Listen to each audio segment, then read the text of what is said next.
বৃষ্টির রাতে আমরা ঘুরতে বেরোইছি ছাতা নিয়ে। হাই সজীব, সাথে আছে সজীব, সাগর।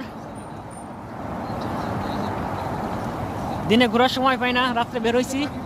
বৃষ্টি আমাদের থামাইতে পারে নাই, আমরা সবাই ছাতা নিয়ে ঘুরতেছি। কই পাখি, কো একটা পাখি, এই ঠান্ডার মধ্যে পাখি বসে আছে এখানে। পর্তুগাল আমি দুইটা পাখি দেখছি, একটা কবুতর একটা পাখি। এই পাখিটা এই পাখিটা বিভিন্ন জনের হাতের খাবার খেয়ে ফেলে। যদি কেউ দেখে খাবার নিয়ে হাঁটতেছে, চুপ করে নিয়ে চলে যায় পিছন থেকে।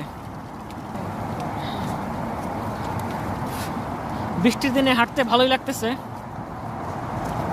হালকা হালকা বৃষ্টি, গুঁড়ো গুঁড়ো বৃষ্টি, সবার হাতে ছাতা। এখানে পর্তুগালে এমন ওয়েদার, সবসময় ছাতা রাখতে হয়। ছাতা ছাড়া চলা খুব মুশকিল। সবার হাতে হাতে ছাতা থাকে।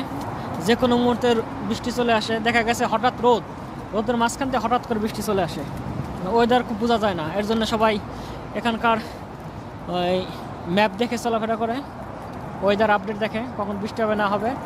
সবাই এভাবে ছাতা নিয়ে সাথে রাখে। এখন আমরা রাস্তা পার হব।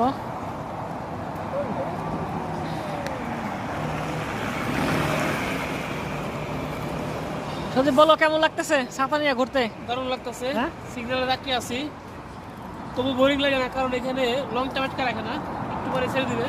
আমরা দিনে ঘোরার সময় পাই না তো, এর জন্য আমরা রাতে বের হই ঘুরতে। তো আজকে বৃষ্টি রাত, তারপর আমরা বৃষ্টির মধ্যে চলে আসছি সবাই ছাতা নিয়ে।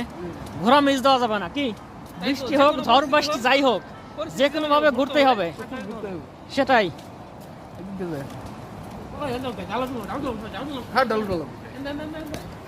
এই যে কত জুতা, দেখ জুতা কোনটা কিনবি?